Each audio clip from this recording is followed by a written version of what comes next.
Pinagtaksilan ng asawa, ninakawan ng kumpanya, at itinuring na basahan sa sariling tahanan. Sa loob ng 10 taon, ibinigay ko ang lahat kay Marco, pero isang gabi lang ang kailangan para gumuho ang aking mundo. Akala niya ay mahina ako. Akala niya ay sapat na ang mga luha ko.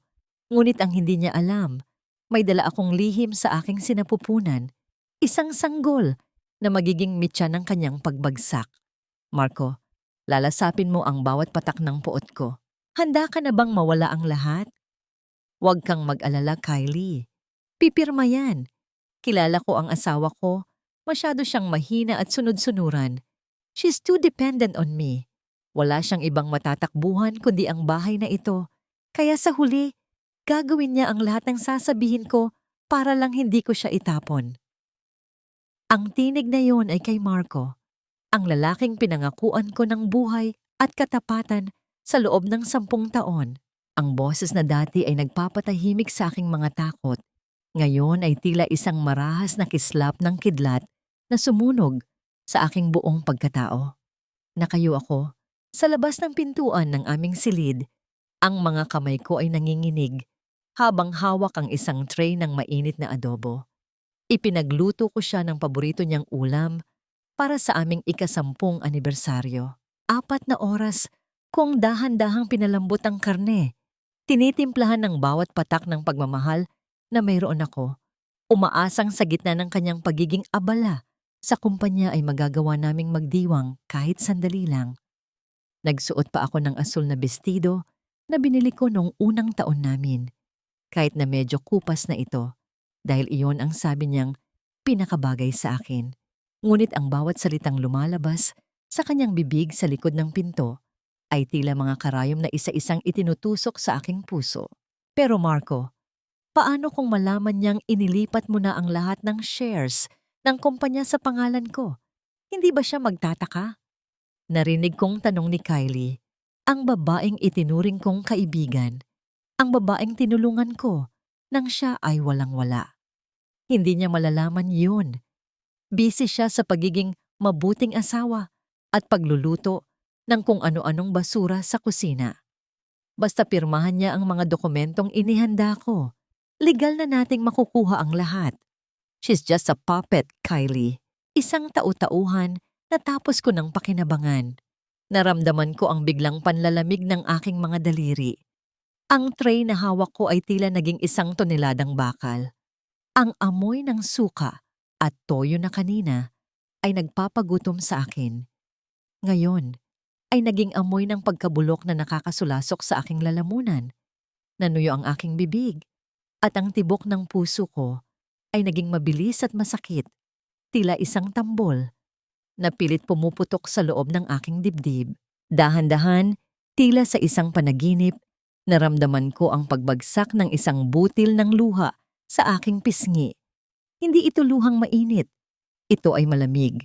Kasing lamig ng katotohanang hinaharap ko ngayon. Gusto kong sumigaw. Gusto kong sipain ang pinto at itapon ang pagkaing ito sa kanilang mga mukha. Ngunit ang aking katawan ay tila naging bato. Ang dahan-dahang pagpihit ng doorknob ang nagpabalik sa akin sa realidad.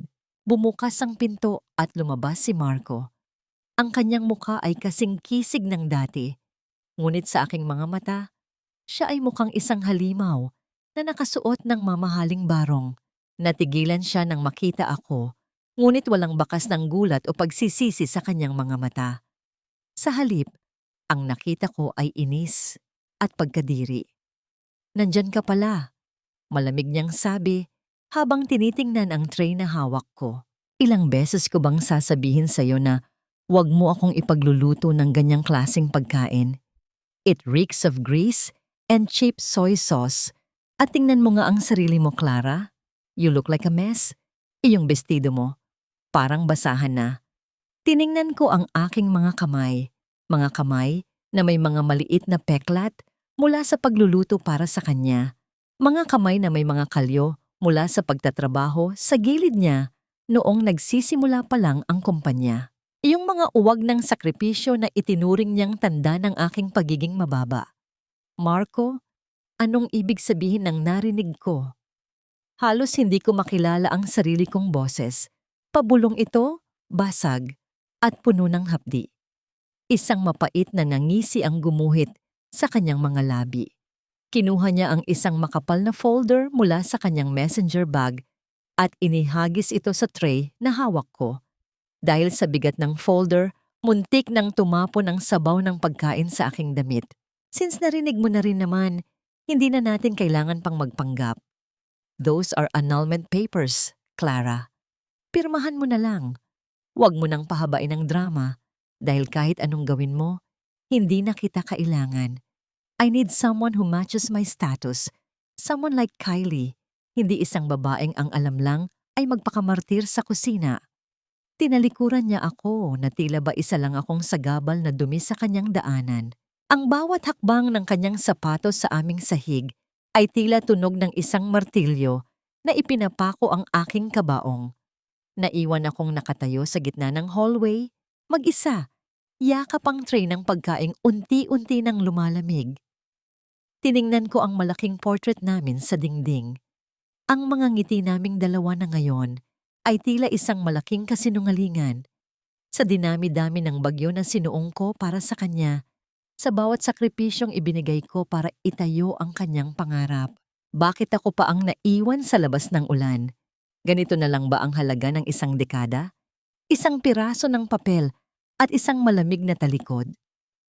Sa gitna ng aking pagkawasak, isang hindi inaasahang sensasyon ang naramdaman ko sa aking ibabang tiyan. Isang kakaibang pintig, isang paalala ng isang buhay na hindi ko pa alam na naroon na pala. Isang sikretong magbabago sa lahat. Ang gabi ay tila isang malaking kumot ng itim na sutla na bumabalot sa buong syudad ng Makati. Malamig at walang pakialam sa mga pusong nagdurusa. Sa ilalim ng malakas na buhos ng ulan, nakatayo ako sa harap ng gusaling itinayo namin ni Marco mula sa wala. Ang aming kumpanya, ang Zenith Electronics. Dito ko ibinuhos ang bawat sentimo ng aking mana mula sa aking mga magulang at ang bawat oras ng aking kabataan. Gamit ang aking duplicate na susi na hindi pa niya nababawi, dahan-dahan akong pumasok sa loob. Ang bawat hakbang ko sa madilim na lobby ay tila isang paglalakad sa isang libingan ng mga alaala. Ang amoy ng mamahaling pabango at floor wax na dati ay nagbibigay sa akin ng dangal, ngayon ay nagpaparamdam sa akin na ako ay isang estranghero sa sarili kong kaharian. Dumiretso ako sa opisina ni Marco sa pinakamataas na palapag. Hindi ko alam kung ano ang nagtulak sa akin na bumalik dito sa halip na umiyak sa ilalim ng tulay. Siguro ay dahil sa kurot ng hinala na naramdaman ko nang marinig ko ang usapan nila ni Kylie. May mas malalim pa siyang itinatago. Alam ko yon. Binuksan ko ang ilaw sa kanyang malawak na mesa. Maayos ang lahat, kasing linis ng kanyang mga kasinungalingan. Napatingin ako sa malaking abstract painting sa likod ng kanyang upuan. Isang regalo ko sa kanya noong ika-5 anibersaryo namin. Naalala ko pa ang kislap ng kanyang mga mata noon o baka guni-guni ko lang pala ang lahat. Lumapit ako at dahan-dahang hinawi ang mabigat na frame. Doon, nakatago ang isang modernong digital safe. Pakiramdam ko ay tumigil ang pag-ikot ng mundo. Ano ang itatago ng isang lalaking nagsasabing wala siyang sikreto sa kanyang asawa? Sinubukan ko ang kanyang kaarawan, ngunit mali. Sinubukan ko ang kaarawan ni Kylie, pero bigo pa rin ako. Sa huli, nangangatog ang aking mga daliri habang itinitipa ang mga numero. 10, 24, 14, ang petsa ng aming kasal. Narinig ko ang mahinang tunog ng pagbukas ng mekanismo ng bakal. Isang mapait na ngiti ang sumilay sa aking mga labi. Ginamit niya ang petsa ng aking pinakamasayang araw para itago ang kanyang pinakamaruming gawain. Nang bumukas ang pinto ng safe, hindi mga alahas o pera ang bumulaga sa akin. Sa loob ay may mga makakapal na folder na may tatak ng kumpanya. Binuksan ko ang isa at tila binuhusan ako ng kumukulong tubig. Ang mga dokumento sa loob ay mga liquidation reports at fund transfers patungo sa mga offshore accounts sa pangalan ni Kylie. Ngunit ang mas nakakapanginig ng laman ay ang mga pirma sa ibaba ng bawat pahina. Clara Reyes Tan, ang aking pangalan, ang aking pirma. Ngunit alam ko sa aking puso na hindi ko kailanman hinawakan ang mga papel na ito. Huwad ang lahat. Pinag-aralan niyang mabuti kung paano gagayahin ang bawat kurba ng aking panulat. Inihahanda na pala niya ang aking kulungan habang ako ay abala sa paghahanda ng kanyang hapunan. Plano niyang ipasa sa akin ang lahat ng kasalanan ng pagnanakaw sa kumpanya kapag pumutok na ang anomalya. Naramdaman ko ang paglamig ng aking pawis sa likod. Ang lalaking katabi ko sa pagtulog gabi-gabi ay hindi lang pala isang taksil. Siya ay isang mamamatay tao ng dangal. Gusto niyang mawala ako, hindi lang sa kanyang buhay, kundi pati na rin sa lipunan. Gusto niya akong mabulok sa rehas habang sila ni Kylie ay nagpapakasa sa sayamang ako ang nagtanim. Sa sandaling iyon, ang takot na nararamdaman ko kanina ay dahan-dahang napalitan ng isang kakaibang init.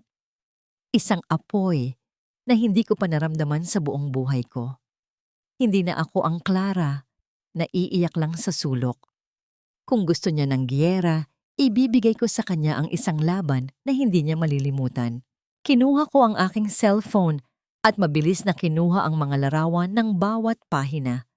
Ang bawat click ng camera ay tila isang bala na itinatanim ko para sa kanyang pagbagsak. Ngunit sa gitna ng aking pagmamadali, nahulog ang aking pitaka sa sahig at kasabay nito ang isang maliit na rosaryo na ibinigay sa akin ng aking yumaong ina. Napahinto ako. Huminga ako ng malalim. Pilit na pinapakalma ang aking nanginginig na dibdib. "Patawad, ma." Bulong ko sa katahimikan. Kailangan kong maging matapang para sa sarili ko at para sa batang ito. Ngunit ang katahimikan ng silid ay biglang nabulabog. Mula sa labas ng opisina, sa dulo ng mahabang hallway, narinig ko ang tunog ng pagbukas ng elevator. Pagkatapos ay sinundan ito ng mabibigat at pamilyar na yabag ng mga sapatos na gawa sa balat. Ang tunog ng mga hakbang na papalapit sa pintuan ng opisina ay tila tibok ng orasan ng kamatayan. Si Marco, narito siya. Mabilis kong ibinalik ang mga folder sa loob ng safe at isinara ito. Wala na akong oras para ayusin ang painting. Ang anino ng isang tao ay dahan-dahan nang sumisilip sa ilalim ng pinto. Ang pawis sa aking noo ay dahan-dahang gumulong pababa sa aking mata, mahapdi at nakakasilaw. Huwag mong subukang gamitin ang batang yan para gapusin ako, Clara, dahil alam nating dalawa ang totoo. Hindi ako ang ama niyan. Huwag mo akong ituring na tanga. Ang mga salitang yon ni Marco ay tila isang malakas na sampal na yumanig sa aking buong mundo. Mas masakit pa kaysa sa anumang pisikal na bulyaw. Nakatayo ako sa gitna ng aming sala. Nanginginig ang mga kamay habang hawak ang isang maliit na puting sobre. Sa loob nito ay ang resulta ng aking check-up sa ospital kaninang umaga matapos akong himatayin sa gitna ng ulan. "Mrs. Tan, 2 buwan ka nang nagdadalang tao.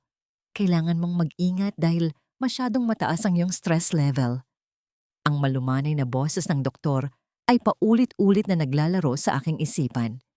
Noong marinig ko iyon, sa kabila ng lahat ng sakit na idinulot ni Marco, ay nakaramdam ako ng isang munting kislap ng pag-asa. Akala ko, marahil ay ito na ang himalang magbabalik sa amin sa dati. Akala ko, kapag nalaman ni Marco na magkakaroon na kami ng bunga ng pagmamahal, ay maaalala niya ang lalaking nangako sa akin sa harap ng dambana. Ngunit ang kislap na yon ay mabilis na tinupok ng kanyang mapanuring mga mata. "Ano bang sinasabi mo, Marco? Ikaw ang asawa ko. Wala akong ibang lalaki." Bulong ko. Ang boses ko ay halos magmakaawa sa gitna ng aking kalituhan. "Naalala mo ba ang gabi ng party sa kumpanya? Iyong gabing akala ko ay maayos na tayo? Marco, ito ang bunga niyon." Isang nakakangilong tawa ang lumabas sa kanyang mga labi. Isang tunog na puno ng panunuya at walang bakas ng awa. Humakbang siya palapit sa akin, sapat na malapit para maamoy ko ang alak sa kanyang hininga at ang pamilyar na bango ni Kylie na kumapit sa kanyang suot na suit. Iyon ba ang drama mo? Ang gabing iyon. Tiningnan niya ako mula ulo hanggang paa na tila ba ako ay isang maruming basahan. Clara, magpakatotoo tayo. 3 taon na ang nakalilipas mula nang magpa-vasectomy ako. Lihim kong ginawa iyon dahil ayaw kong magkaroon ng tagapagmana mula sa isang babaeng tulad mo. Kaya sabihin mo sa akin, kaninong binhi ang dinadala mo ngayon? Kay Nathan ba? O sa kung sinong lalaking nakuha mo sa kalsada para lang mapanatili ang yaman ko? Naramdaman ko ang biglang pagbigat ng aking mga binti. Ang sahig ay tila dahan-dahang nawawala sa ilalim ng aking mga paa. Vasectomy? 3 taon na? Ang bawat gabi na ibinigay ko ang aking sarili sa kanya, ang bawat dasal ko sa loob ng simbahan para sa isang anak, ang lahat ng iyon ay isang malaking biro lamang para sa kanya. Pinanood niya akong umasa. Pinanood niya akong mabigo buwan-buwan habang tinatawanan niya ang aking kamangmangan sa likod ng aking likuran. Ngunit ang mas masakit ay ang kanyang paratang. Sino si Nathan sa buhay ko, kundi ang taong halos hindi ko pa nakakausap ng matagal? Paanong nagawa niyang baluktutin ang katotohanan ng ganito kadali? Hindi totoo yan. Marco, nagsisinungaling ka. Ang tanging lumabas sa aking tuyot na lalamunan. Umalis ka na, Clara. Sabi niya habang tinitingnan ang kanyang mamahaling relo. Dadalhin ko rito si Kylie mamaya. Ayokong makita kanya rito at baka madamay pa ang baby namin sa dumi mo. Dahil si Kylie, siya ang tunay na magbibigay sa akin ng pamilya, hindi ang isang tulad mong mapanlinlang. Naramdaman ko ang isang matalim na kirot sa aking puson. Tila ba ang sanggol sa loob ko ay nararamdaman ang pagtatakwil ng kanyang sariling ama. Napakapit ako sa sandalan ng sofa. Ang aking mga kuko ay bumaon sa tela nito habang pilit kong pinipigilan ang aking sarili na bumagsak. Ang aking paningin ay nagsimulang lumabo dahil sa mga luhang hindi ko na mapigilan. Tiningnan ko ang sonogram na hawak ko. Isang maliit na itim at puting larawan ng isang bagong simula. Ito sana ang aking sandigan, ang aking dahilan para bumangon. Pero ngayon, ito ay naging isang ebidensya ng isang gabing puno ng misteryo. Kung hindi si Marco ang ama, anong nangyari sa gabing iyon sa hotel? Bakit wala akong maalala, kundi ang dilim at ang init ng isang yakap na akala ko ay sa kanya? Lumakad si Marco palabas. Iniwan akong mag-isa sa malawak na bahay na tila naging isang malaking selda. Ang katahimikan ay nababasag lamang ng tunog ng ulan na tumatama sa aming bintana. Bawat patak ay tila isang paalala ng aking pag-iisa. Napaupo ako sa malamig na sahig, niyayakap ang aking sarili. Ang pakiramdam ng pagiging marumi, ang pakiramdam ng pagiging talunan, ay unti-unting lumalamon sa akin. Ganito na lang ba? Ang anak ko ituturing na bunga ng pagkakasala bago pa man siya maisilang? Patawad, anak. Hikbi ko habang hinahaplos ang aking tiyan. Patawad dahil ang mundong daratnan mo ay kasing lupit ng taong tinawag kong asawa. Ngunit sa gitna ng aking pag-iyak, isang muka ang biglang pumasok sa aking isipan. Isang pares ng mga mata na nakita ko sa party ng kumpanya. Mga matang puno ng lungkot at galit. Mga matang tumingin sa akin bago ang lahat ay naging itim. Si Nathan, ang lalaking sinasabi ni Marco. Bakit siya ang unang pumasok sa isip ko? At bakit tila may bahagi ng aking alaala na pilit bumabalik sa gabing iyon sa amoy ng kanyang pabango na kakaiba sa amoy ni Marco? Hindi si Marco ang ama ng batang ito at hindi rin ako ang babaeng marumi na iniisip niya. Ang bulong na yon ay tila isang panata sa gitna ng kadiliman ng aking maliit at luma na kwartong inuupahan. Hawak ko ang sonogram, ang tanging bagay na nagpapaalala sa akin na mayroon pa akong dahilan para huminga. Ngunit habang tinititigan ko ang maliit na tuldok sa papel, ang aking isipan ay tila isang sirang plaka na pilit bumabalik sa gabing puno ng malakas na tugtugan, usok ng sigarilyo, at ang mapanlinlang na amoy ng mamahaling alak. Tila bumabalik ang aking gunita sa gabi ng anibersaryo ng kumpanya. 3 buwan na ang nakalilipas. Naalala ko ang malamig na tingin ni Marco habang iniabot niya sa akin ang isang baso ng champagne. Uminom ka, Clara. Masyado kang tensyonada.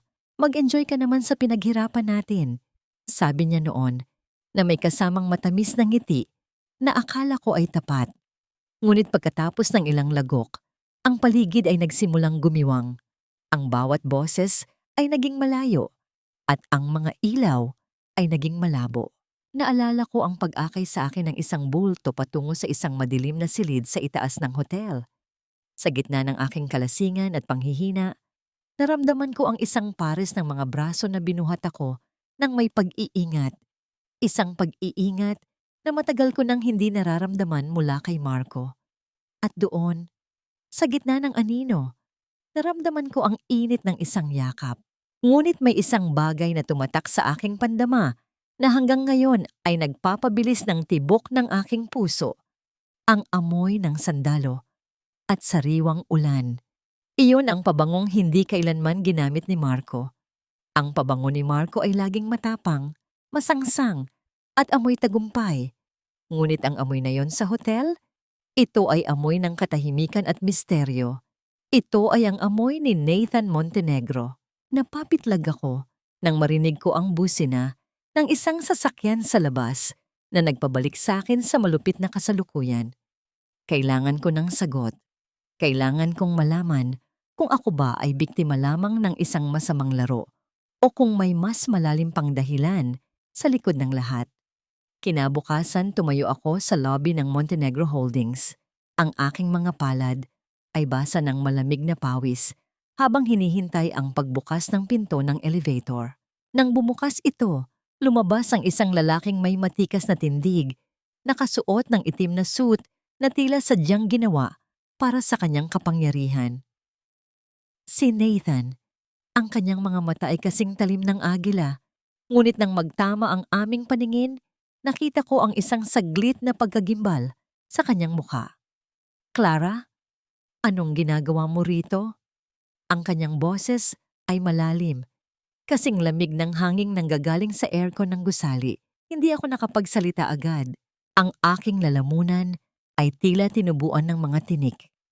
Lumapit siya sa akin, at ang bawat hakbang niya ay tila nagpapaliit sa mundo sa paligid ko.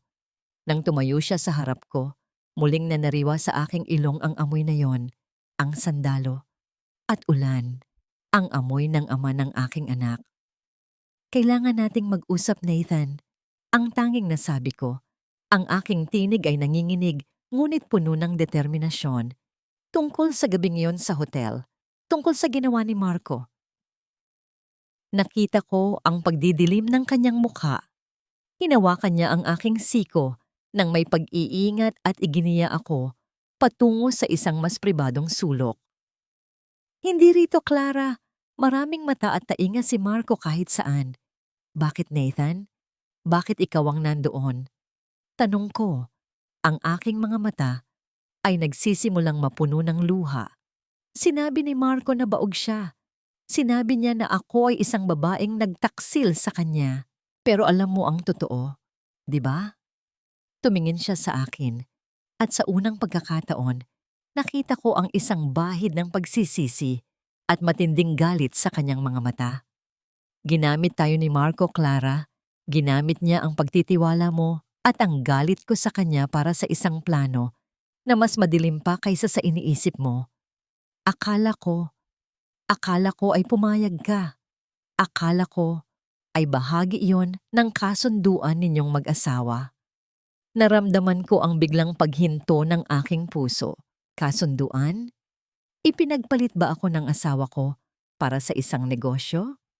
Ipinahiram ba niya ang aking katawan sa kanyang kaaway para lang sa isang piraso ng lupa o posisyon? Hindi ko alam. Hikbi ko.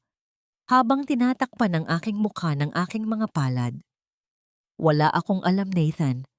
Ang alam ko lang, may buhay dito sa loob ko na itinatwa ng taong akala ko ay mahal ako. Isang mahabang katahimikan ang namagitan sa aming dalawa. Ang ingay ng syudad sa labas ay tila naging isang malayo at walang saysay na bulong. Sa gitna ng aking pagkawasak, naramdaman ko ang init ng kamay ni Nathan na pumatong sa aking balikat. Hindi ito ang hawak ng isang kaaway. Ito ay ang hawak ng isang taong nagdadala rin ng parehong sugat. Huwag kang mag-alala, Clara. Ang kanyang boses ay naging matigas na tila bakal. Kung itinapon ka ni Marco dahil sa isang kasalanang siya ang may gawa, sisiguraduhin kong pagsisihan niya ang araw na nakilala niya tayong dalawa. Hindi ka na mag-isa ngayon. Ngunit sa gitna ng pangakong yon, isang tanong ang nananatiling nakabitin sa aking isipan. Maaari ko bang pagkatiwalaan ang lalaking naging bahagi ng aking kahihiyan? O isa lang ba siyang panibagong bagyo na wawasak sa natitira kong lakas? Ang opisina ni Nathan Montenegro ay tila isang katedral ng salapi at kapangyarihan. Mula sa malaking bintanang yari sa salamin, tanaw ang buong kaguluhan ng Makati. Ngunit sa loob ng silid na ito, ang tanging naririnig ko lang ay ang mahina at pantay na paghinga ni Nathan habang binabasa niya ang mga larawan ng dokumento sa aking cellphone. Nakaupo ako sa malambot na selyang gawa sa tunay na balat, ngunit pakiramdam ko ay nakaupo ako sa ibabaw ng mga pako. Tiningnan ko ang aking sarili sa refleksyon ng mesa. Ang aking buhok na maayos man ang pagkakatali ay halatang hapo at ang aking simpleng blusa na ilang beses ko nang nilabhan ay tila isang sampal sa karangyaan ng paligid. Ang amoy ng mamahaling kape at sariwang bulaklak sa silid ay nagpapaalala sa akin kung gaano nakalayo ang aking narating mula sa marangyang buhay na tinalikuran ko sa piling ni Marco. Hindi lang pagnanakaw ang balak ni Marco sa iyo, Clara. Ang boses ni Nathan ay bumasag sa katahimikan, malalim at puno ng banta. Plano niyang gamitin ang mga dokumentong ito para makuha ang buong kontrol sa Zenith Electronics habang ikaw ay nahaharap sa kasong estafa. Inihanda niya ang lahat ng ebidensya para lumabas na ikaw ang nag-iisa at utak ng lahat ng anomalya. Naramdaman ko ang panunuyo ng aking lalamunan. Ang bawat salita ni Nathan ay tila isang malamig na tubig na ibinubuhos sa aking pagkatao. Bakit, Nathan? Bakit kailangan niyang gawin ito? Ibinigay ko sa kanya ang lahat. Ang pangalan ko, ang pera ko, ang buhay ko. Dahil ang mga taong tulad ni Marco ay walang kinikilalang utang na loob, tanging interes lang. Sagot niya habang isinasara ang kanyang mga mata ng sandali. Huminga siya ng malalim at tumingin ng diretso sa akin. At ang gabing iyon sa hotel, hindi iyon aksidente. Pinainom kanya ng gamot, Clara. At ako naman, nilinlang niya na ikaw ang humiling na makasama ako kapalit ng pag-atras ko sa kasong isasampa ko sana laban sa kumpanya ninyo. Napatakip ako ng bibig. Ang hapdi ng katotohanan ay tila isang lason na dahan-dahang gumagapang sa aking mga ugat. Ipinagbili ako ng sarili kong asawa na tila isang kalakal para lang iligtas ang kanyang sariling balat. Ibig sabihin, ang aking boses ay gumaralgal, ang aking mga mata ay muling napako sa aking tiyan na bahagya ng kumakapal. Ang batang ito, siya ay bunga ng isang malupit na laro. Tumayo si Nathan at lumapit sa akin. May isang bahagi ng aking isipan na gustong tumakbo palayo, ang aking hiya. Bilang isang babaeng pinalaki sa tradisyonal na pamilya, ay sumisigaw na huwag lumapit sa lalaking ito. Ngunit ang aking tuhod ay tila walang lakas. Tumigil siya sa harap ko at dahan-dahang yumuko para mapantayan ang aking paningin. Clara, alam kong hindi ako ang lalaking inaasahan mong magiging katuwang. Mahina niyang sabi, At sa unang pagkakataon, nakita ko ang isang bahid ng pagkatao sa likod ng kanyang matigas na anyo. Pero ang batang dinadala mo ay may dugo ko at hindi ko hahayaan na ang sinumang Montenegro o ang ina nito ay tratuhin na parang basura ng isang taong tulad ni Marco. Inabot niya ang isang gintong pluma at isang bagong dokumento. Tutulungan kita. Ibibigay ko sa iyo ang pinakamagaling na mga abogado. Ibibigay ko sa iyo ang puhunan para makatayo ka muli. Buburahin natin ang bawat bakas ni Marco sa buhay mo. Bakit mo ito ginagawa? Tanong ko. Pilit na hinahanap ang anumang bakas ng panlilin lang sa kanyang mukha. Anong kapalit nito? Ang katawan ko ba muli? O ang kumpanya? Isang mapait na ngisi ang gumuhit sa kanyang mga labi. Wala akong kailangan sa iyo, Clara. Maliban sa makitang bumagsak ang taong nag-akalang mas matalino siya sa akin. Ang pagtulong sa iyo ay ang pinakamatamis na paghihiganti na magagawa ko. Nag-aalangan ng aking kamay na hawakan ng pluma. Ang aking utang na loob ay isang mabigat na tanikala. Sa kultura nating mga Pilipino, ang tumanggap ng tulong sa isang estranghero ay parang pagbebenta ng iyong kaluluwa. Ngunit nang maalala ko ang mukha ni Marco at ang tawa ni Kylie sa loob ng aming kwarto, ang bawat takot ko ay dahan-dahang natunaw. Tumayo ako ng matuwid, kahit na ang aking puso ay tila isang ibon na pilit kumakawala sa hawla. Hindi ko kailangan ng awa. Hindi ko kailangan ng limos. Kailangan ko ng hustisya. Hindi ko ito tatanggapin bilang regalo, Nathan. Ang aking boses ay naging matatag. Isang katangiang akala ko ay nawala na sa akin. Tatanggapin ko ito bilang isang puhunan. Ibabalik ko sa iyo ang bawat sentimo, kasama ang interes, kapag nakuha ko na muli ang lahat ng sa akin. Nakita ko ang kislap ng paghanga sa kanyang mga mata. Sa sandaling iyon, ang Clara na sunod-sunuran ay opisyal nang namatay. Mabuti? Sabi niya habang dahan-dahang itinutuwid ang kanyang suit. Dahil ang laban na papasukin natin ay hindi para sa mahihina ang loob. Maraming dumi ang ihahagis sa iyo ni Marco. Susubukan niyang wasakin ang dangal mo sa harap ng publiko.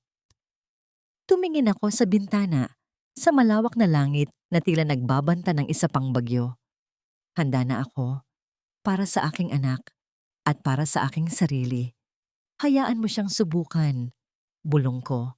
Tumingin si Nathan sa akin nang may malalim na kahulugan bago siya bumalik sa kanyang mesa. Hindi mo kailangan ng asawa, Clara. Ang kailangan mo ngayon ay isang sandata para protektahan ang sarili mo at ang anak mo. At sa laban na ito, ako ang magiging sandata mo.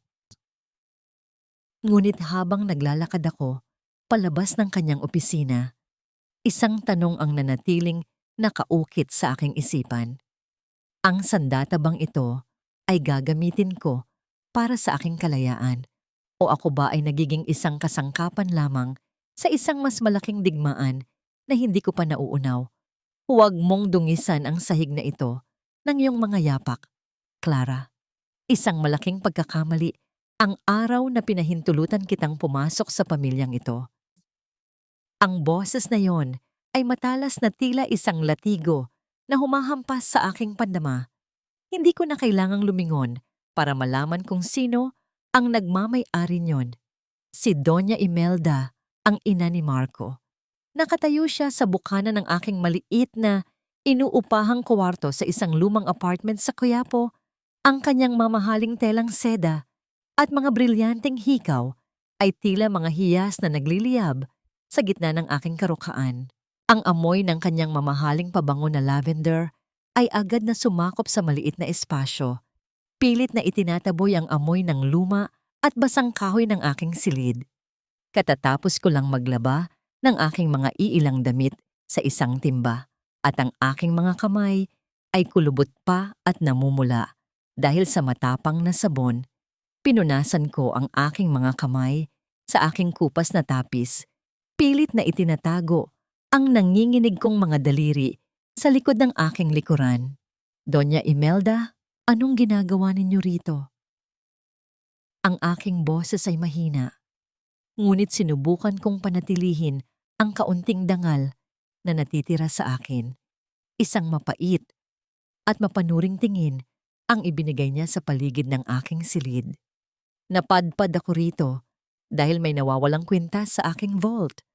Ang emerald heirloom na ibinigay ko sana kay Marco para sa kanyang magiging tunay na asawa. At sino pa ba ang may lakas ng loob na magnakaw niyon kundi ang isang babaeng pinalayas dahil sa pangangalo niya? Naramdaman ko ang biglang pag-akyat ng dugo sa aking muka.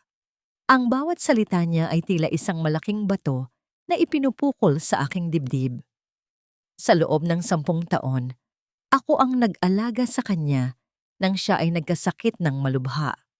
Ako ang nagtiis sa lahat ng kanyang panlalait sa harap ng ibang tao dahil lamang sa galing ako sa isang pamilyang bumagsak ang negosyo. At ngayon, pagkatapos kong ibigay ang aking buong debosyon, ituturing niya akong isang magnanakaw? Wala akong kinuha sa inyo, Doña Imelda. Alam ninyo sa puso ninyo na hinding-hindi ko magagawa yon. Ang aking tinig ay gumaralgal sa gitna ng aking matinding pagtitimpi. Humakbang siya palapit sa akin. Ang bawat tunog ng kanyang takong sa kahoy na sahig ay tila isang pag-atake sa aking katahimikan. Itinaas niya ang kanyang kamay at tila diring-diri na hinawakan ng aking baba gamit ang kanyang mga daliring may suot na naglalakihang singsing. Wala kang utang na loob, Clara.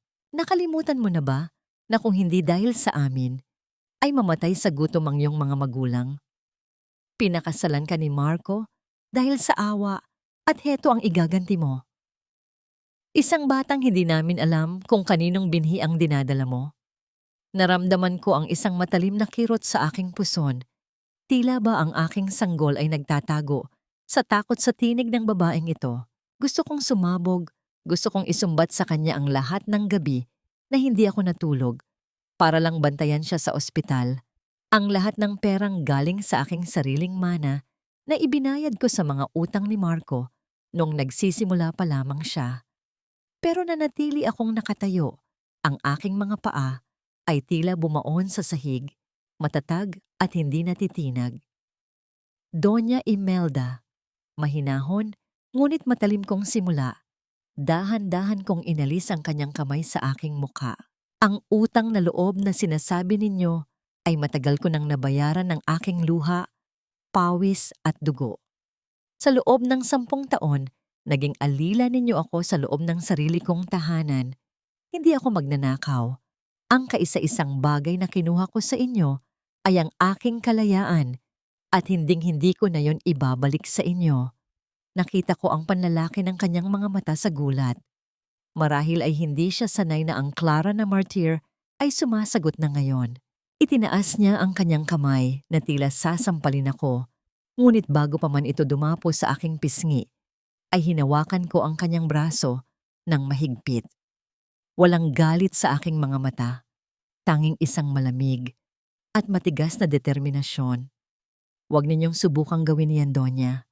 Dahil ang babaeng nasa harap ninyo ngayon ay wala nang kinatatakutan. Wala na kayong kapangyarihan sa akin. Dahan-dahan niyang binawi ang kanyang braso, ang kanyang mukha ay namumula sa matinding galit at hiyang nararamdaman. Magsisisi ka, Clara. Sisiguraduhin kong mabubulok ka sa kulungan sa salang pagnanakaw. At ang batang iyan, hinding-hindi niya masisilayan ang ganda ng mundong ito sa labas ng rehas. Tinalikuran niya ako ng may kasamang matinding puot. Ang tunog ng kanyang mga hakbang palabas ng apartment ay tila isang babala ng isang darating na lindol. Nang tuluyan na siyang makaalis, naramdaman ko ang biglang panghihina ng aking mga tuhod. Napaupo ako sa tabi ng aking timba ng labada. Ang aking mga kamay ay nanginginig. Habang hinahaplos ang aking tiyan, nararamdaman ko ang bigat ng mundong ipinapasa nila sa akin. Bakit kailangang maging ganito kalupit ang mga taong minahal ko? Bakit kailangang ang aking dangal ang maging bayad sa kanilang mga kasalanan? Natingnan ko ang maliit na bintana ng aking silid. Sa labas, ang langit ay tila nagbabanta ng isa pang malakas na ulan. Ngunit sa pagkakataong ito, hindi na ako tatakbo para magtago. Kung ang bawat patak ng ulan ay isang panibagong pagsubok, hahayaan ko itong dumapo sa aking balat hanggang sa ako ay maging kasing tigas ng bato. Ganito na lang ba ang kapalaran ng isang babaeng nagmahal ng tapat? Ang maging biktima ng isang pamilyang walang puso? O ito na ang simula ng aking pagbangon mula sa mga abo ng kanilang panlalait? Isang bagay lang ang sigurado, ang bawat salitang binitawan ni Doña Imelda ay naging mitya ng isang apoy na hinding-hindi na nila kayang patayin. So finally, natuto ka na ring sumuko, Clara? Akala ko ay aabutin pa tayo ng ilang buwan sa korte bago mo matanggap na wala ka ng puwang sa buhay ko. Ang tinig ni Marco ay puno ng mapang-uyam na tagumpay habang nakasandal siya sa kanyang malambot na selyang gawa sa balat sa loob ng kanyang opisina. Sa harap niya, nakatayo ako, nang nakayuko. Ang aking mga kamay ay magkahawak ng mahigpit sa harap ng aking simpleng bestido. Nagsusuot ako ng maskara ng isang talunang asawa.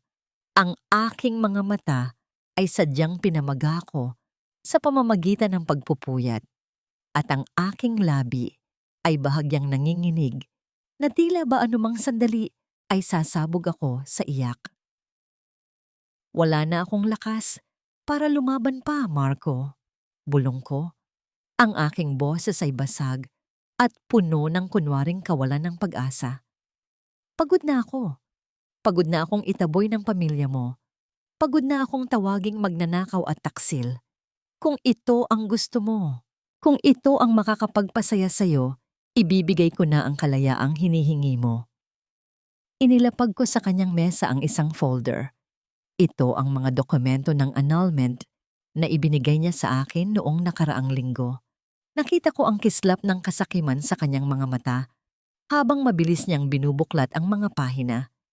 Hindi niya alam na ang bawat pirma ko roon ay bahagi ng isang mas malaking plano, isang pain na sadyang inihanda namin ni Nathan para mapababa ang kanyang depensa.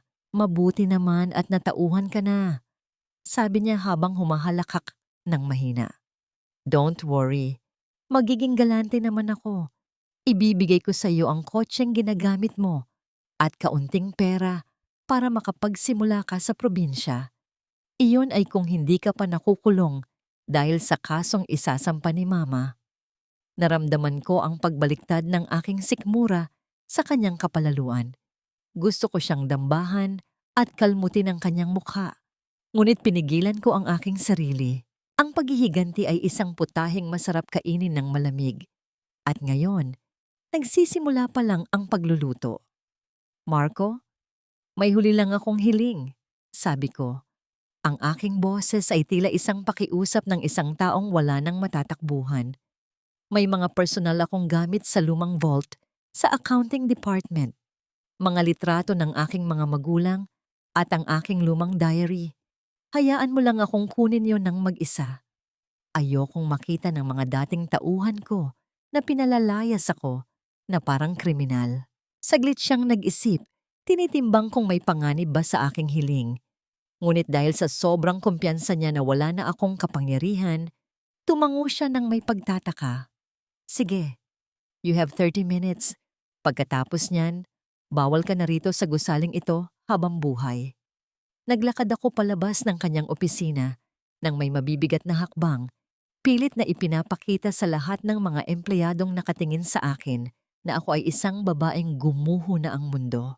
Ngunit sa sandaling makapasok ako sa accounting room at maisara ang pinto, ang aking anyo ay biglang nagbago. Ang aking likod na dati ay kuba, ay naging matuwid, at ang aking mga matang puno ng luha ay naging matalim na, tila mga talulot ng bakal. Mabilis akong lumapit sa lumang computer terminal na alam kong hindi pa nila napapalitan ang password. Habang ang aking puso ay tumitibok ng mabilis, tila isang tambol na nagbabanta ng panganib, dahan-dahan kong isinaksak ang isang maliit na USB drive na ibinigay ni Nathan. Walang tunog ang aking bawat pagpindot sa keyboard. Ang tanging naririnig ko lang ay ang mahinang ugong ng aircon sa loob ng silid. Doon ko nakita ang lahat. Ang mga transaksyong itinatago ni Marco, ang mga tunay na kontrata na hindi dumaan sa board of directors at ang mga ebidensya na ang pera ng kumpanya ay ginagamit niya para suhulan ang mga opisyal ng gobyerno para sa kanyang mga ilegal na proyekto. Ang bawat file na naililipat sa aking USB ay tila isang pako sa kabaong ni Marco. Ngunit biglang bumukas ang pinto. Anong ginagawa mo rito, Clara? Akala ko ba ay mga lumang litrato lang ang kukunin mo?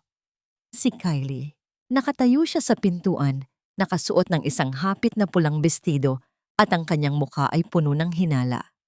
Ang amoy ng kanyang matapang na pabango ay agad na humalo sa amoy ng lumang papel sa silid, nakakahilo at nakakasulasok.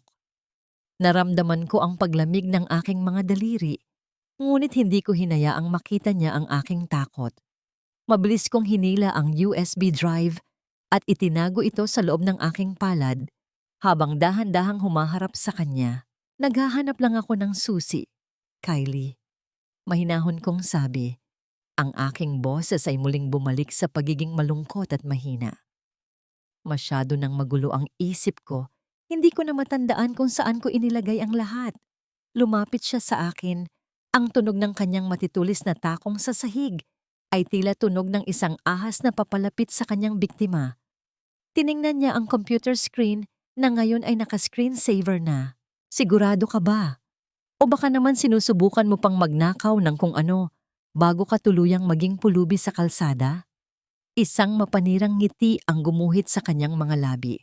Itinaas niya ang kanyang kamay at tila diring-diri na hinawi ang buhok na humaharang sa aking mukha. You're pathetic, Clara.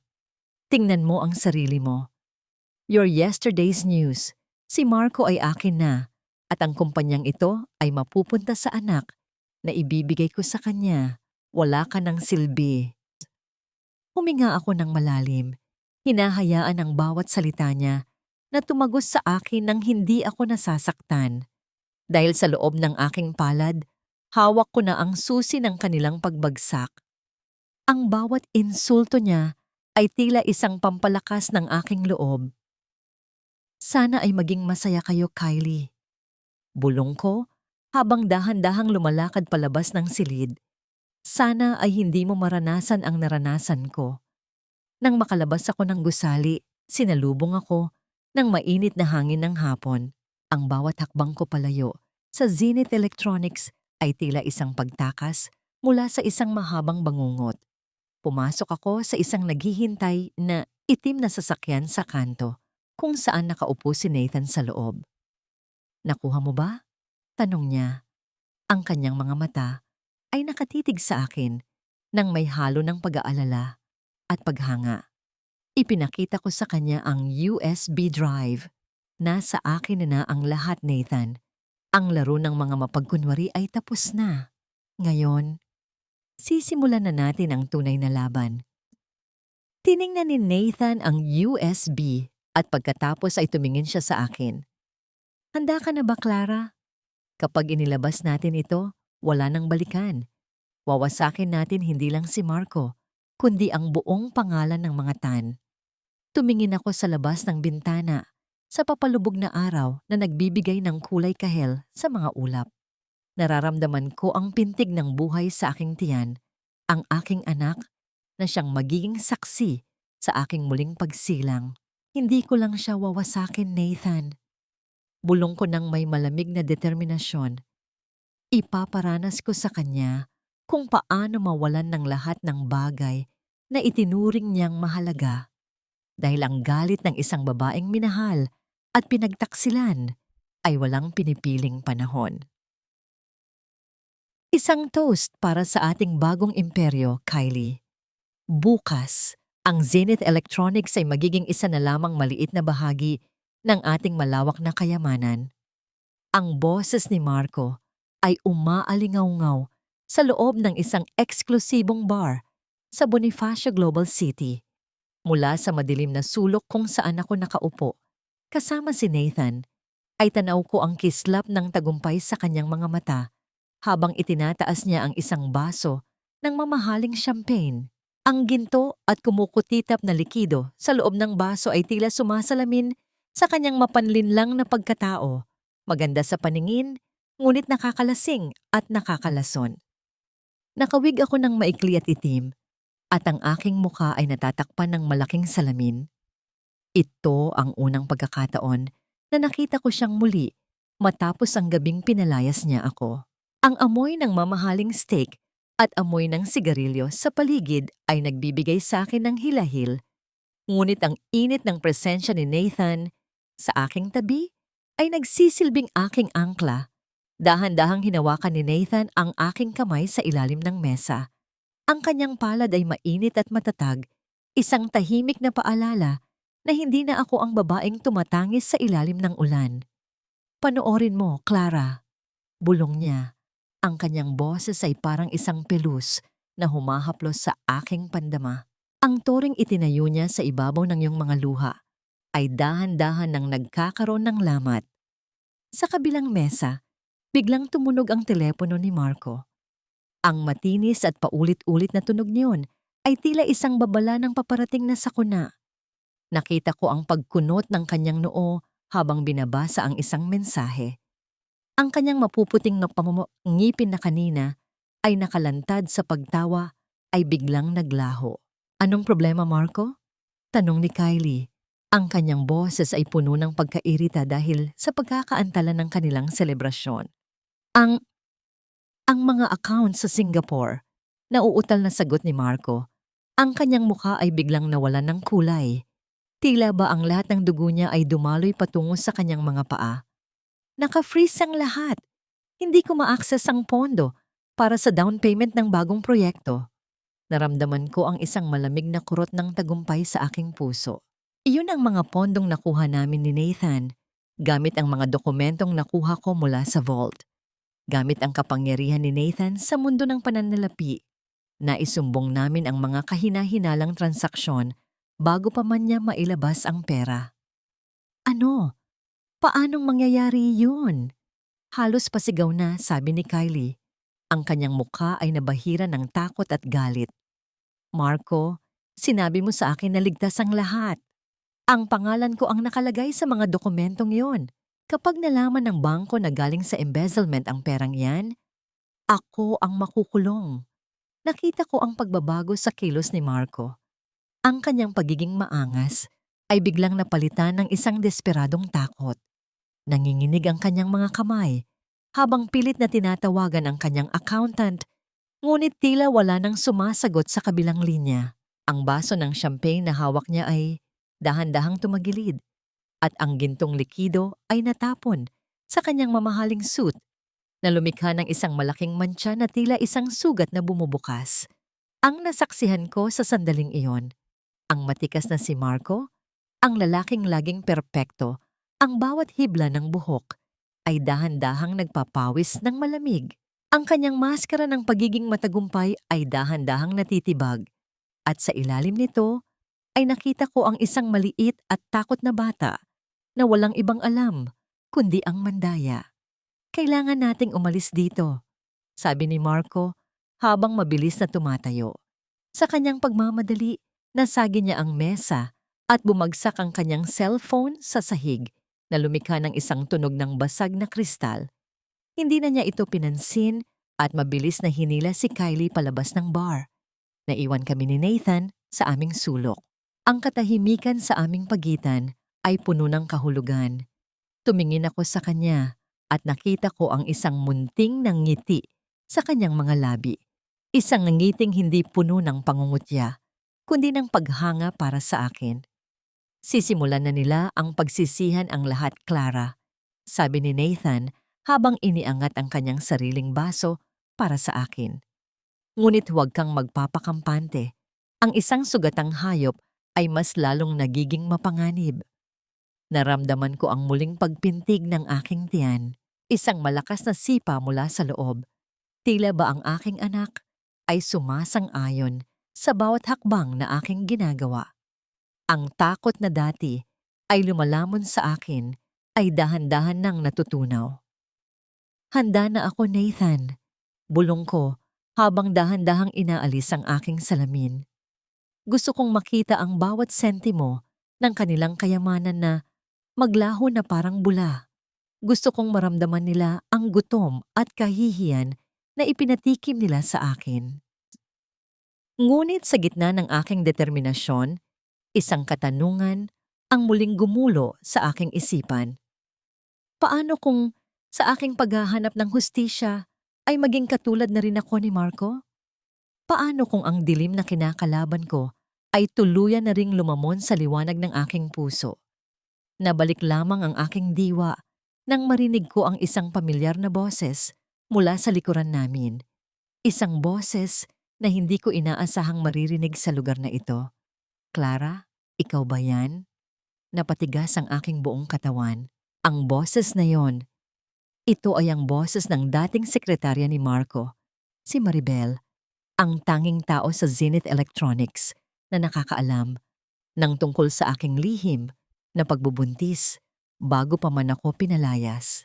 At sa kanyang mga mata, nakita ko ang isang bagay na hindi ko inaasahan. Matinding takot at isang babala. Si Clara. Huwag na nating sayangin ang oras sa isang babaeng nagnakaw sa sarili niyang kumpanya bago siya lumayas kasama ang kanyang kalaguyo. Patay na ang dangal ng babaeng iyon. Kaya ituon natin ang pansin sa hinaharap ng Zenith Electronics. Ang boses ni Marco ay umaalingaw-ngaw sa loob ng boardroom, puno ng pekeng kumpiyansa habang hinaharap niya ang mga board of directors at mga malalaking investors.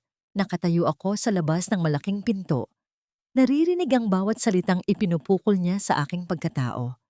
Ang bawat kasinungalingan niya ay tila isang matalim na kutsilyo na pilit hinihiwa ang aking alaala. Ngunit sa pagkakataong ito, hindi na ako dumudugo. Dahan-dahan kong itinulak ang mabigat na pinto na yari sa kahoy na oak. Walang ingay ang aking pagpasok. Ngunit ang hangin sa loob ng silid ay tila biglang naging yelo. Ang lahat ng mata ay lumingon sa akin. Nakasuot ako ng isang emerald green na suit. Ang kulay ng pag-asa at tagumpay. Ang aking buhok ay maayos na nakapusod at ang aking mukha ay walang bakas ng kahit anong emosyon kundi ang isang malamig na kapangyarihan. Ang upuang yan, Marco, ay hindi kailanman naging iyo para ipamigay. Ang aking boses ay malumanay. Ngunit bawat salita ay tila isang kulog na nagpatahimik sa buong silid. Nakita ko ang dahan-dahang pagbagsak ng balikat ni Marco. Ang kanyang mga mata ay nanlaki sa gulat at ang kanyang hawak na laser pointer ay dahan-dahang nanginig hanggang sa malaglag ito sa carpeted na sahig ng walang tunog. Ang kanyang mukha na kanina ay mapula sa kagalakan ay biglang naging kasing puti ng papel. Naramdaman ko ang nang dahan-dahan kong hinaplos ang gilid ng mahabang mesa. Ang mesang ito na binili namin gamit ang huling pera mula sa mana ng aking mga magulang. Clara, anong karapatan mong pumasok dito? Guards, paalisin ang babaeng ito. Sigaw ni Marco, ngunit ang kanyang boses ay nanginginig at puno ng desperasyon. Walang gumalaw sa mga gwardiya. Sa halip, pumasok si Nathan Montenegro sa likuran ko. Ang kanyang presensya ay tila isang madilim na anino na nagbibigay sa akin ng proteksyon. Ang mga investors ay nagsimulang magbulungan. Ang kanilang mga mukha ay puno ng pagtataka at hinala. Ito ang karapatan ko, Marco. Sabi ko habang inilalapag ang USB drive sa gitna ng mesa. Ang USB na ito ay naglalaman ng lahat ng ebidensya ng iyong mga illegal na transaksyon. Ang mga offshore accounts na nasa pangalan ni Kylie, ang mga palsipikadong pirma ko sa mga loan applications, at ang bawat sentimong ninakaw mo mula sa kumpanyang ito para sa sarili mong luho. Nagsisinungaling siya. Huwag kayong maniniwala sa kanya. Hiyaw ni Marco habang pilit na inaabot ang USB. Ngunit mabilis itong kinuha ni Nathan. Isinaksak ni Nathan ang USB sa main computer at ang malaking screen sa likod ni Marco ay biglang napuno ng mga spreadsheet, mga larawan ng mga pekeng dokumento, at ang mga recorded na pag-uusap ni Marco at ng kanyang accountant. Ang bawat slide na lumalabas ay tila isang sampal sa mukha ni Marco. Sa harap ng lahat ng taong dati ay tinitingala siya.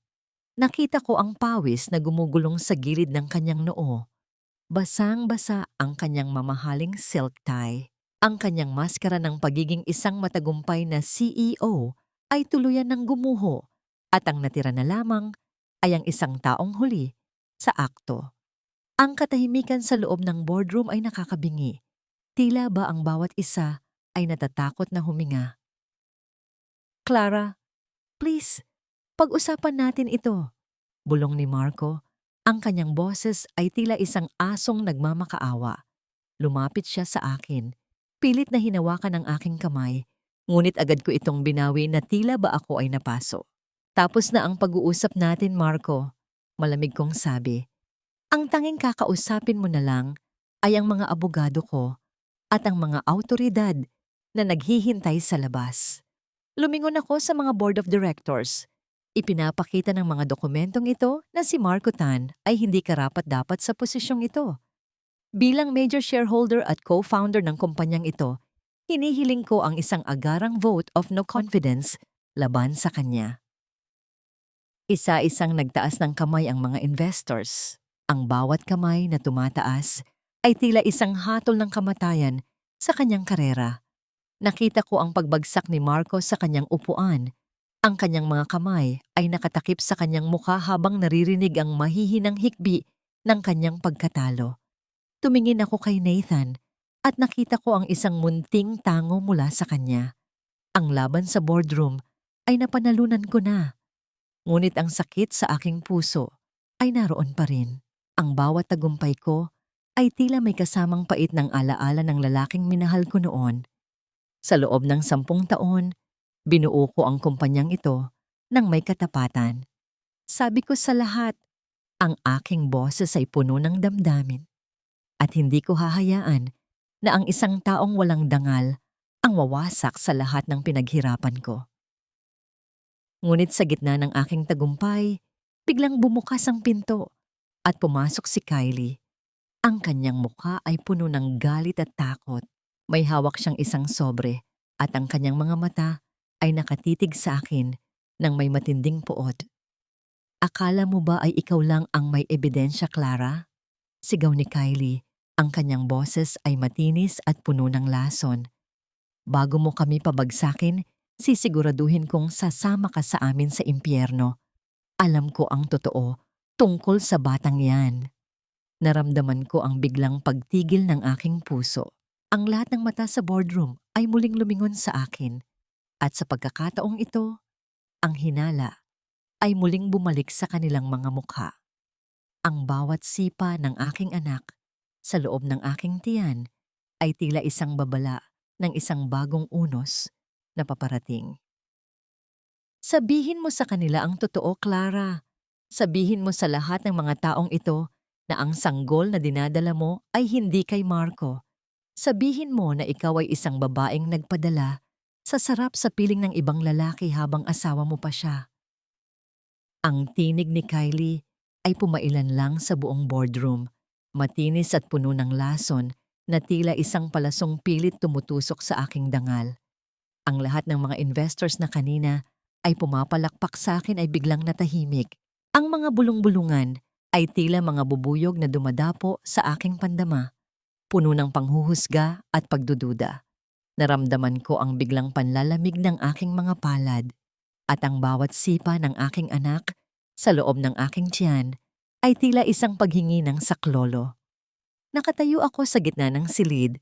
Ang aking emerald green na suit ay tila naging isang mabigat na baluti na pilit kong dinadala. Tumingin ako kay Marco at nakita ko ang isang mapait na ngisi sa kanyang mga labi.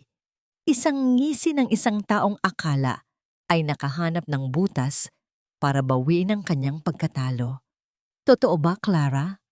Ang tanong ng isa sa pinakamatandang direktor ng kumpanya. Ang kanyang boses ay puno ng pagkadismaya.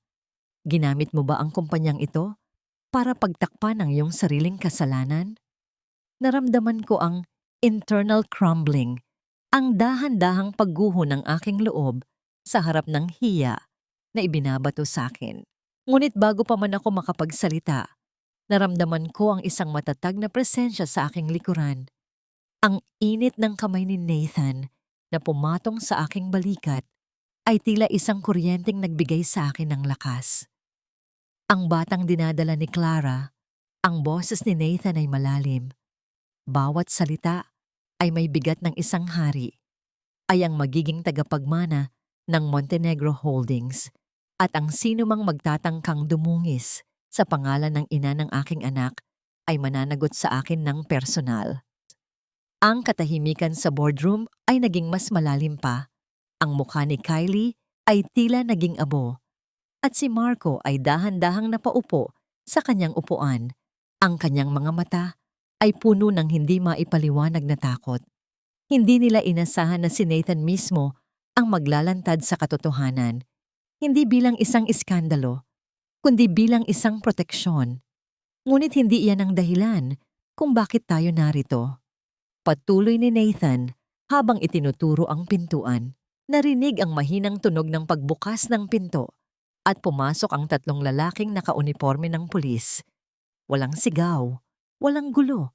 Tanging ang mabibigat na hakbang ng kanilang mga sapatos sa carpeted na sahig ang nagbibigay ng tunog sa silid.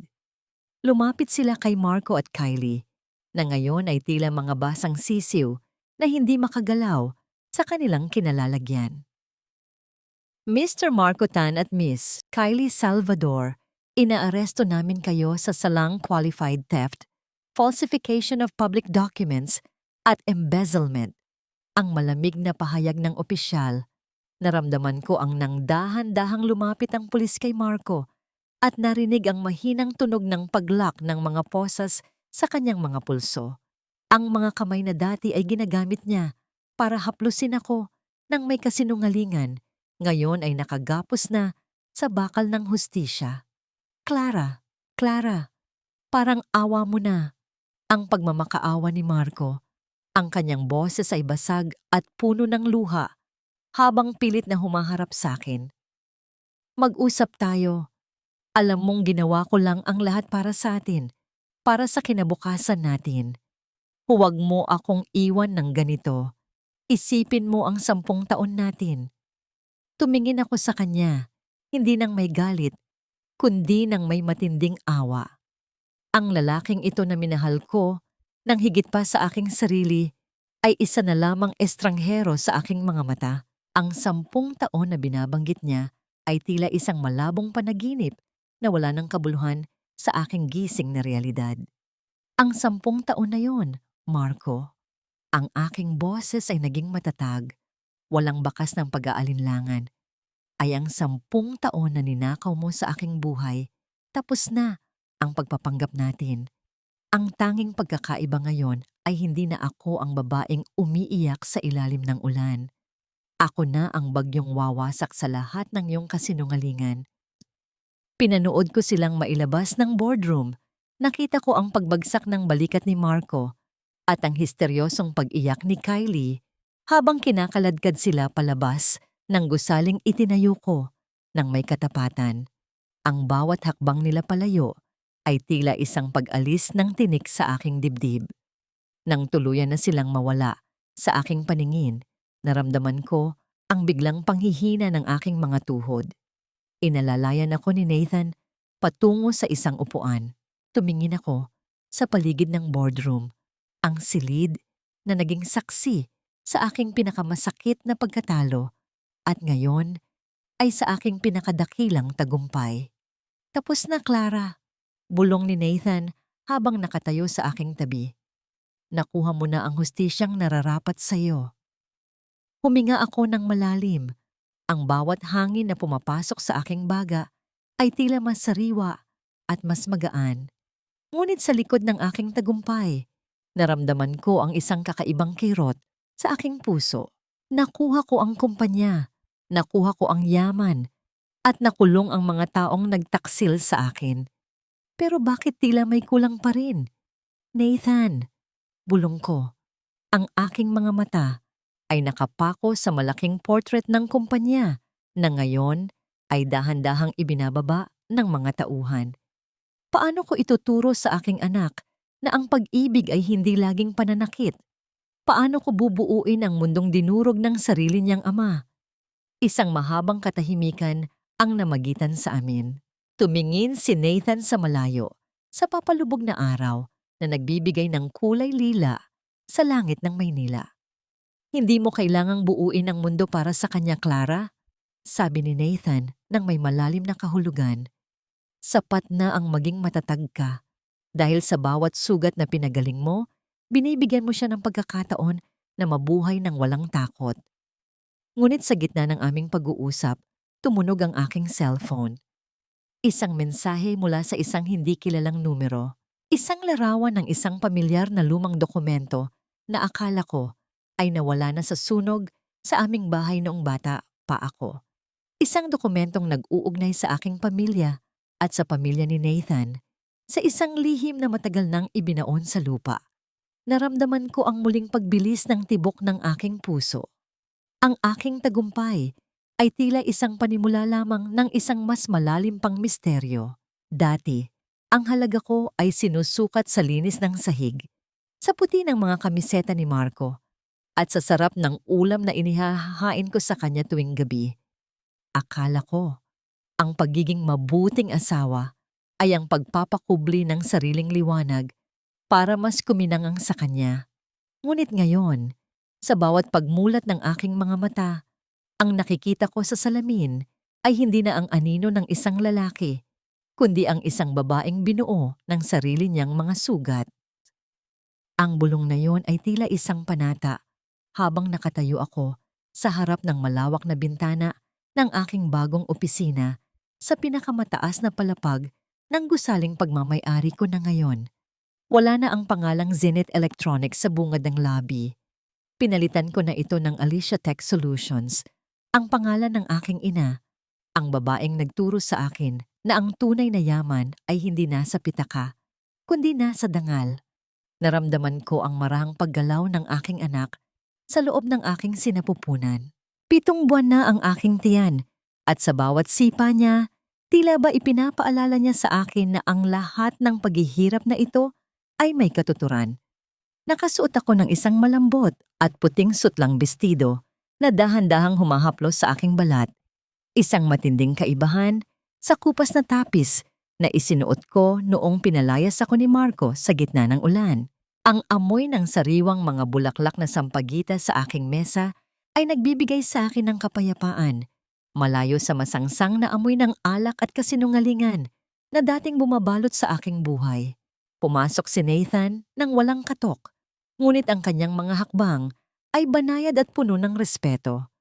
May dala siyang isang makapal na folder, ang ulat ng aming kita para sa huling quarter. Ang Alicia Tech Solutions ay hindi lamang nakabangon. Ito ay naging isa sa pinakamabilis na lumalagong kumpanya sa bansa sa ilalim ng aking pamumuno. You did it, Clara. Ang malalim na boses ni Nathan ay puno ng paghanga habang inilalapag niya ang folder sa aking mesa. Ang mga investors na tumalikod sa iyo noon ay nagmamakaawa na ngayon na bigyan mo sila ng kahit maliit na bahagi ng iyong oras. You are the Iron Lady of the industry now. Isang munting ngiti ang gumuhit sa aking mga labi, ngunit hindi ito ngiti ng pagmamayabang. Ito ay ngiti ng isang taong nakahinga na sa wakas pagkatapos malunod sa mahabang panahon.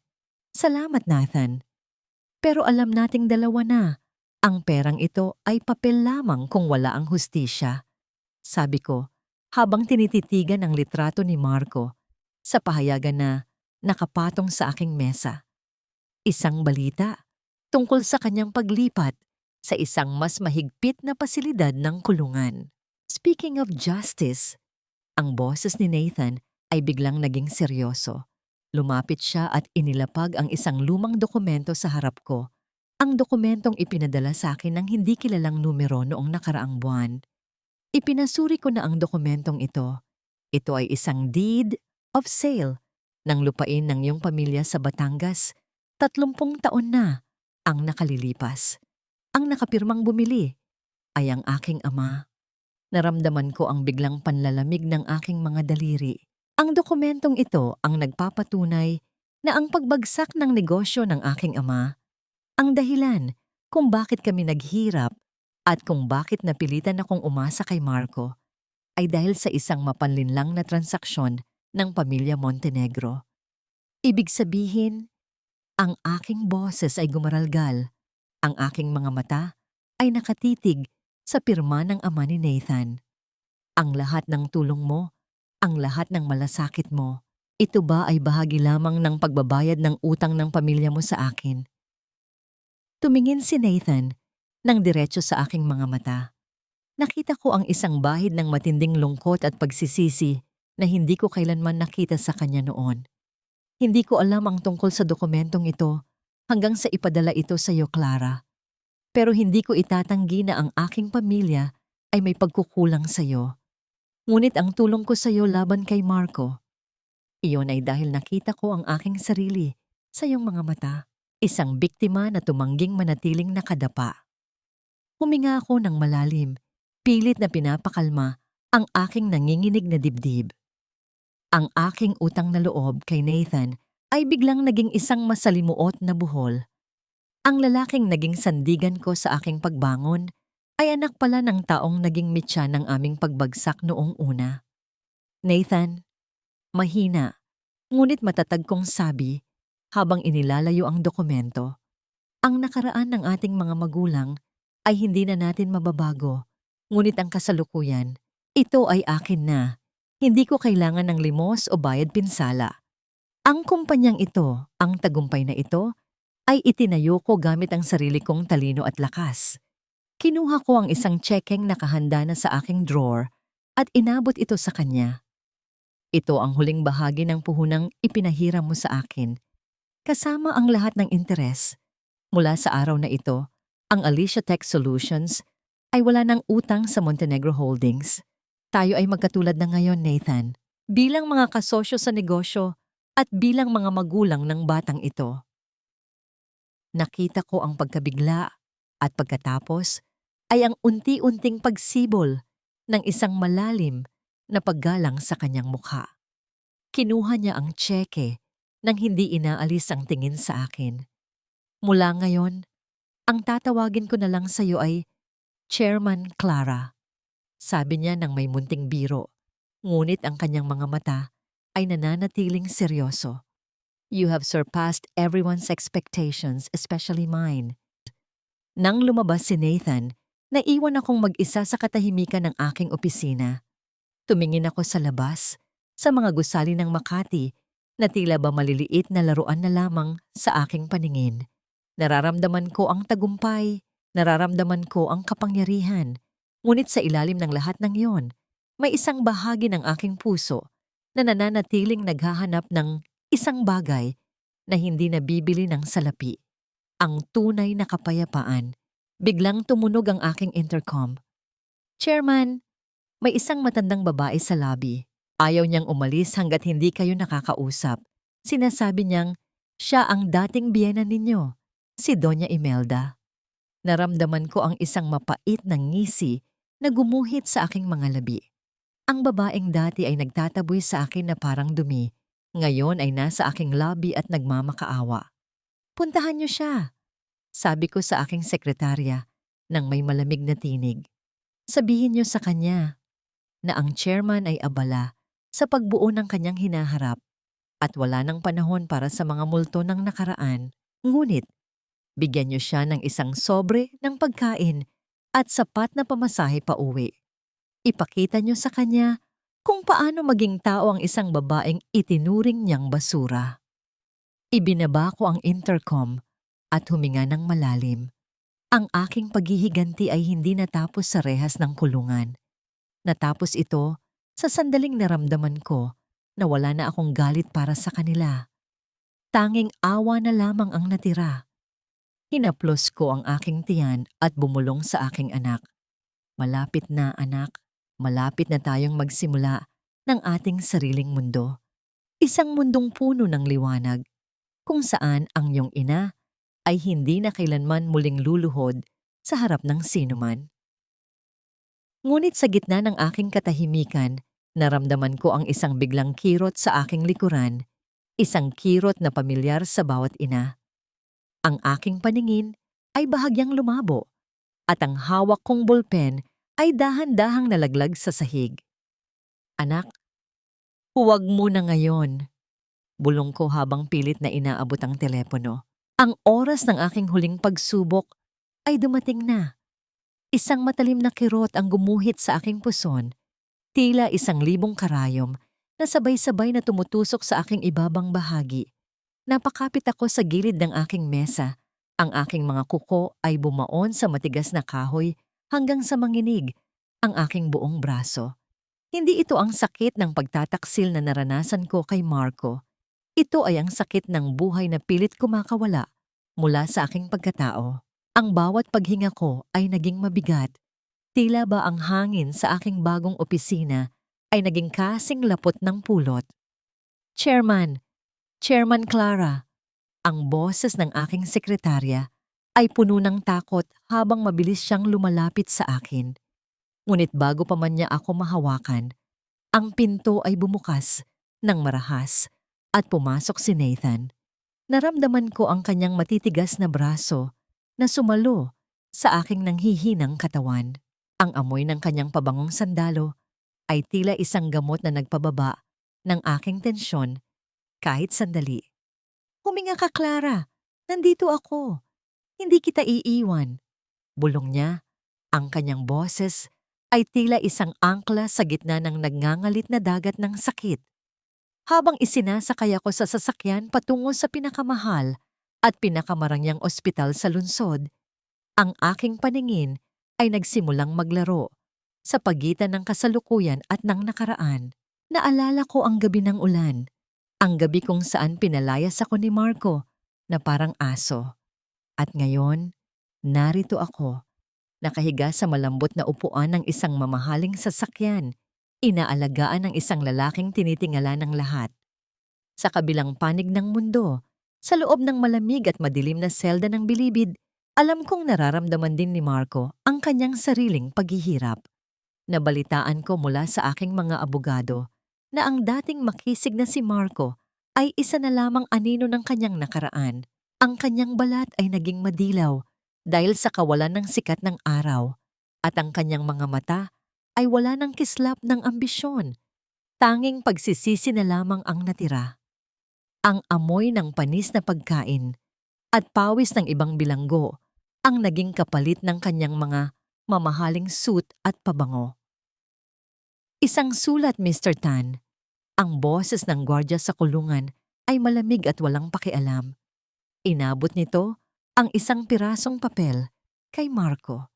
Dahan-dahan itong binasa ni Marco sa ilalim ng malamlam na ilaw ng selda. Ang sulat ay galing sa akin. Wala itong laman kundi ang balita ng aking panganganak at ang huling hatol ng korte. Ang lahat ng kanyang natitirang ari-arian, kabilang ang bahay na aming tinirhan, ay tuluyan ng nailipat sa pangalan ng aking anak. Wala siyang ititira, wala siyang babalikan. Nakita ko sa aking isipan ang pagluha ni Marco. Ang bawat patak ng kanyang luha ay tila isang pagbabayad sa bawat gabing iniyakan ko siya. Nang katarungan ang nasaksihan ko sa aking gunita, ang pagguho ng huling kuta ng kanyang kapalaluan. Bumalik ang aking diwa sa loob ng delivery room.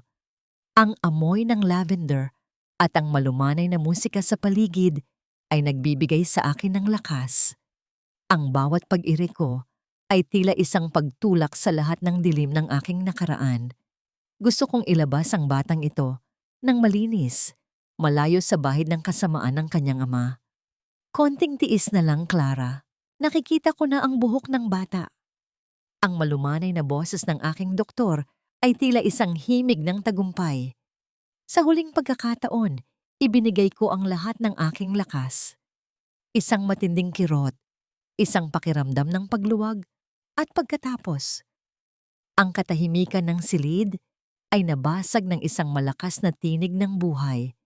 Isang iyak na puno ng sigla, Isang iyak na tila nagsasabing narito na ang bagong simula. Naramdaman ko ang mainit na katawan ng aking anak na ipinatong sa aking dibdib. Ang bawat patak ng aking luha na dumapos sa kanyang maliit na pisngi ay tila isang pagbabasbas ng kalayaan. Tumingin ako kay Nathan na nakatayo sa aking tabi. Ang kanyang mga mata ay basa rin ng luha habang nakatitig sa kanyang anak. Ang pangalan niya ay Gabriel Alicia. Bulong ko. Ang aking boses ay puno ng pagmamahal at kapayapaan. Dahil siya ang aking tagapagdala ng mabuting balita at siya ang magpapaalala sa akin na ang pag-ibig ay maaari pa ring maging totoo at matapat. Sa labas ng ospital, ang sikat ng araw ay nagsisimulang sumilip sa pagitan ng mga gusali, nagbibigay ng kulay ginto sa buong paligid. Ang bagyo ay tuluyan ng lumipas. Ang Alicia Tech Solutions ay matatag na nakatayo. Ang aking dangal ay buo na muli. At ang aking mga kaaway ay nagdurusa sa dilim ng kanilang sariling mga gawa. Wala nang natitirang galit sa aking puso. Tanging ang mainit na pintig ng puso ng aking anak ang nararamdaman ko. Ito ang huling pagsusulit na aking naipasa. Ang mapatawad ang aking sarili at tanggapin ang biyayang hindi ko akalang darating pa. Salamat, Nathan. Mahina kong sabi habang hinahawakan ng kanyang kamay. Wala kang dapat ipagpasalamat, Clara. Sagot niya habang hinahalikan ng aking noo. Dahil ang mundong ito ay naging mas maliwanag dahil sa katapangan mo.